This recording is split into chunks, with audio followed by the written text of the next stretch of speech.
알수록 황당하고 화나는 쿠팡 개인정보 유출 사태. 진짜 요새 이거 관련 뉴스 많이 나오는데요. 볼수록 그냥 열받기도 하고 어이가 없어요. 맞아요. 네, 맞습니다. 저도 뉴스 보고 굉장히 좀 황당하고 당황스러웠는데요. 사실 이게 처음 알려진 게 11월 29일 3,300만 명 정도의 이제 개인정보 유출이 됐다라고 해서 떠들썩하게 됐는데, 근데 그 이전에 이미 사실상 좀 쿠팡에서 한 4,000명 정도의 개인정보 유출이 됐다라고 먼저 밝힌 사례가 있었습니다. 그런데 이게 얼마 안 돼서 이게 3,300만 명, 거의 보면 한 7,000배가 늘어난 케이스예요. 그래서 또 한 가지가 쿠팡에서는 처음에는 유출이 아닙니다. 노출입니다라고 이제 얘기를 했거든요. 이게 뉘앙스가 약간 다릅니다. 법적 대해도 다르고. 그래서 정부가 아니야, 이거는 유출이야, 다시 공지해. 그래서 아마 최근에 문자 받으신 분도 있을 거예요. 이제는 쿠팡에서 노출이 아니라 유출로 변경해서 문자를 보냈죠. 그래서 피해를 좀 축소하고자 하는 모습들, 이런 점들이 이제 많은 분들의 눈살을 좀 찌푸리게 만들고 있다. 그래서 이런 점들이 지금 크게 화두가 되고 있습니다. 사실 진짜 황당한 거는요. 이게 그러면 뭔가 외부의 해커가 고도의 뭔가 기술을 활용해가지고 쿠팡의 보안막을 뚫었다가 아니라요. 내부에서 시작됐다라는 겁니다. 네. 중국 국적의 전 직원이 퇴사 후에 반납하지 않은 인증키를 가지고 접근을 했다. 가 이유입니다. 많은 전문가가요, 토큰 서명키가 장기간 갱신되지 않았기 때문에 이번 사태가 벌어졌다라고 풀이하는데요. 이 토큰은요, 로그인할 때 발급하는 전자 출입증 같은 거고요. 서명키는 그 출입증이 진짜임을 인증하는 도장 같은 겁니다. 이 놀이공원을 가면 왜 이렇게 팔찌 채워주잖아요. 네. 그 팔찌만 있으면 어디든지 들어갈 수 있죠. 그렇게 보시면 됩니다. 그런데 이걸 주기적으로 갱신하지 않았다는 게 문제입니다. 앞서 말씀드린 대로 놀이공원 팔찌처럼 이것만 있으면 아무데나 다 들어갈 수 있잖아요. 그러니까 이 직원이 그 옛날에 갖고 있었던 그 놀이공원 팔찌를 가지고 아무데나 다 접근을 한 겁니다. 아니지. 그럼 이걸 막으려면 어떻게 해야 돼요? 자주 그걸 업데이트 해야 되는 거예요. 자주 갱신을 했어야 되는데 쿠팡이라는 매출이 지난해 기준으로 40조가 넘는 거대 기업이 이걸 안 했다라는 부분에서 굉장히 화가 나는 겁니다. 또 하나는 뭐냐면요. 개인정보 같은 경우에는 굉장히 소중한 정보잖아요. 그러면 보통은 집 주소 따로, 휴대전화 따로 이렇게 분류를 해서 보관을 한다라고 합니다. 그런데 쿠팡 같은 경우에는요, 이걸 다 한 통에 몰아넣고 보관을 했다라는 거예요. 그러니까 정보가 한꺼번에 털리는 거죠. 다시 말해서 이번 사태를 보자면 앞서 말씀드린 대로 해커, 굉장히 고도의 기술을 가진 해커가 침입한 게 아니라 내부의 관리 감독 부실로 빚어진 참사다. 라는 부분에서 정말 화가 나는 거죠. 네, 참사 왔네요. 한 통에 넣은 게 그냥 뚜껑이 확 열려버린 거 아니에요? 그러니까요. 터진 내 거죠. 뚜껑도 열리고.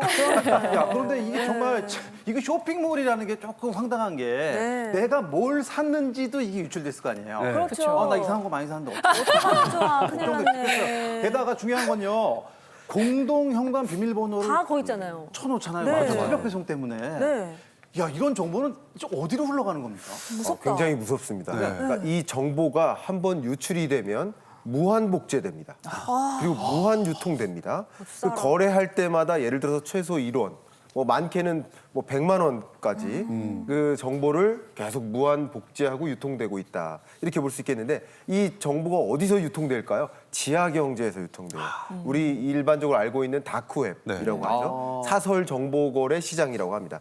이런 곳을 통해서 무한 유통되는데 그럼 무슨 문제가 발생하느냐? 자, 일단 데이터가 이름, 전화번호, 그리고 구매 이력, 주소. 그쵸. 그럼 이 정도가 연동된 데이터를 하나 갖고 있다. 네. 그러면 여러분 주문을 종종 하시잖아요. 예. 그러면 매일 사과를 사 먹는 사람이다라고 판단 내리면 문자를 보내는 겁니다. 지금 사과가 배송됐습니다. 지금 문 앞을 확인하세요. 그럼 시켰으니까. 문자를 확인하죠. 확인하면 바로 뭔가 입금을 한다거나. 그러니까 이렇게 한번 정보가 유출되면 그게 계속 무한히 악용될 수 있으니까 우리 면밀히 주시를 해야 된다고 볼 수 있겠습니다. 아니 근데 앞으로 면밀히 주시해서 뭐 하겠어요. 이미 다 털렸는데. 진짜. 포기했어요? 네, 열받는데 이미 이렇게 막 유출이 된 거 앞으로 이제 사후 조치를 어떻게 해야 될까요? 네, 그렇습니다. 이제 대응 전략에 대해서 몇 가지 좀 말씀을 드릴 텐데요. 지금 펜 하나 들고요. 노트 해주시길 좀 권유드리겠습니다. 오케이. 네. 자, 먼저 첫 번째로 하셔야 되는 거는 비밀번호를 변경하시는 겁니다. 네. 근데 이제는 쿠팡 측의 공식적인 입장은 아이디와 패스워드 이거 노출 안 됐습니다. 유출 안 됐습니다라고 얘기하지만 이게 믿을 수가 없습니다. 모르는 일이지. 그렇기 때문에 합리적인 판단은 일단 쿠팡의 비밀번호를 바꿔주시는 것. 또한 같은 비밀번호를 쓰고 있는 다른 웹사이트도 아마 있을 거예요. 있죠. 다른 웹사이트의 그 비밀번호까지도 이제 바꿔주시는 것도 말씀드리겠고요.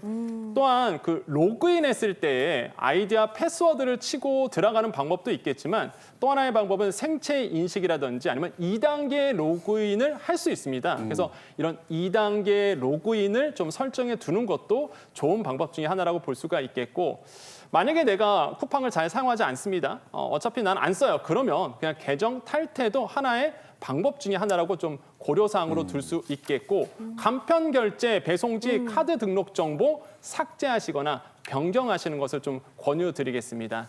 자, 또 하나 이제 말씀드리면 우리가 방어 설정이라는 것도 있는데요. 방어 설정이 뭐지? 그랬을 텐데 해외 결제를 막아두는 것. 이것도 하나의 방어 설정 중에 하나라고 보시면 되겠죠. 네. 아예 해외에서 나의 신용카드 못 쓰게끔 막아두는 거. 신용카드 회사한테 전화하셔갖고요. 아, 나 해외 카드 이거 혹시 내 카드 해외에서 결제되나요? 물어보시고 된다 그러면 아, 저는 어차피 안 쓰니까요. 해외 결제 막아주세요라고 요청하시면 됩니다. 본인이 알지 못하는 알람 울린다?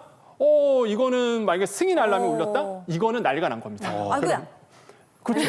네, 안 돼요. 정말 안 됩니다. 그래서 저도 깜짝 놀랐어요, 지금. 그래서 승인 알람 문자가 오면 이거는 바로 전화하셔야 돼요. 그래서 이거 내가 한 게 아니다. 바로 알리셔서 정지를 해놓으시고 분쟁 처리 결과 절차도 이제는 바로 시작하시는 거 좀 권유드리겠고 마지막으로 좀 말씀드리고 싶은 거는요. 실제 여러분께서 좀 이해를 좀 말씀드리면은 이런 겁니다. 만약에 카톡이나 뭐 문자로 뭐 승인 뭐 왔다 아니면은 뭐 이거 결제해라. 아까 교수님 말씀하신 것처럼 이런 거 지금 빨리 뭐 할인하고 있으니까 뭔가 사라. 이러면요. 일단 무조건 일단 의심 한번 해보시라고 말씀드리겠고 무엇보다 URL, 링크 이런 거 있고 아니면 앱을 설치하라. 이런 거는요. 제가 봤을 땐 100% 사기입니다. 그렇기 때문에 절대적으로 링크나 뭐 앱 설치 문자 이런 거는 절대 보시지도 마시고 누르시면 안 된다는 거. 그냥 보자마자 지워버리십시오. 그러니까 이렇게 좀 대응을 하시기를 좀 권유드리겠습니다. 아, 지금 말씀을 듣는데 막 심장이 떨려요. 요즘 우리 엄마들은 거의 1일 1 쿠팡을 했던 사람들인데 정말 친한 친구한테 배신을 당한 느낌이거든요. 근데 친구가 정말 100배 사죄하고 미안해 다시는 안 그렇게 해도 화가 풀릴까 말까 한데 지금 이 태도가 아, 미안해 하고 사과문 한 장 올렸는데 그것도 어느 순간 지금 사라지고 그 자리에 뭐 광고 문구가 나오고 막 이래요. 그러니까 지금 너무 화가 난 상태거든요. 네. 네, 화가 나실만 합니다. 네. 다만 정부가 가만히 있지만은 않다. 이렇게 의견을 드리고요. 일단 정부가 징벌적 손해배상 금액을 1조 원 이상 이렇게 과징금을 부과할 것이라고 선전포고를 했고요. 집단 소송 가입자만 20만 명이 넘는데요. 또 역시 이들에게도 당연히 손해배상을 제공해 줄 것으로 보고 있습니다. 특히 여러분들이 만약에 정보가 이미 도용된 것 같다라고 하시면 신고를 해주시기를 좀 추천드리고요. 가장 대표적으로 개인정보위원회가 있고요. 또 키사라고 하는 한국인터넷진흥원에 역시 여러분이 신고할 수 있습니다. 개인정보가 악용됐다라는 판단에서는 이렇게 하실 수 있겠지만 이게 만약에 형사적으로 악용된 것 같다. 그렇다면 이제 경찰에도 신고할 수 있겠고요. 네. 뭐 예를 들어서 피싱이나 사기 이런 게 의심이 된다면 경찰, 금융기관에 신고할 수 있겠습니다. 저는 가장 걱정인 것이 정부도 나름의 대응책들을 강구하고 있어요. 근데 문제가 뭐냐면 이 쿠팡에 종사하는 기대어서 종사하는 많은 사람들이 뭐예요? 또 자영업자거든요. 소상공인이거든요. 그거 맞아요. 그러니까 이제 결국 소상공인들에게 그대로 매출액 손실로 이어지는 이런 현상 빨리 바로잡을 필요가 있지 않을까 의견 드리고 싶습니다. 근데 저는 이번에 알았는데 쿠팡이 한국 게 아니라면서요. 본사가 미국에 있다면서요. 이거 어떻게 처벌하고 안 되나? 제재합니까? 자, 안 되나? 이번 사태로 그러면 쿠팡 주가 막 떨어진 거 아니야? 이때 저점이니까 이제 사야 되는 거 아니야? 하면서 이제 들어가시는 분들이 계신데 한국에 상장되어 있지 않죠. 뉴욕에 상장되어 있습니다. 그렇구나. 물론 미국 주식을 통해서 거래는 할 수 있겠지만 근데 미국 모회사가 미국에 있습니다. 다만 미국 모회사가 있으니까 당연히 본사는 미국이고 우리 한국에서는 규제할 방법이 없다. 처벌할 방법이 없다. 이렇게 이해를 하고 계신데 그건 오해입니다. 자, 말씀드린다면 쿠팡의 영업 주체는 한국이에요. 그러니까 당연히 개인정보보호법 국내 법률을 당연히 적용을 받을 수 있고 강한 규제 대상이 될 수 있겠습니다. 다만 이 모회사니까 그 모회사를 직접 처벌할 수는 없겠죠. 근데 이런 일들이 있다고 해보세요. 미국은 가만히 있을까요? 미국은요 이런 개인정보보호법에 더 민감한 나라. 그러니까 어떤 경우에서든 이런 법적인 문제, 규제 범위 내에서 적용되지 않지 않느냐 하는 오해는 하지 않으십사. 한국에서도 미국에서도 뭔가의 특단의 제재가 당연히 것이다. 적용될 것이다 이렇게 이해하면 좋겠습니다. 네, 안 그래도 뭐 집단 소송을 미국에서 준비 중이다 이런 이야기를 들었는데 어떻게 해결될지 지켜봐야겠습니다.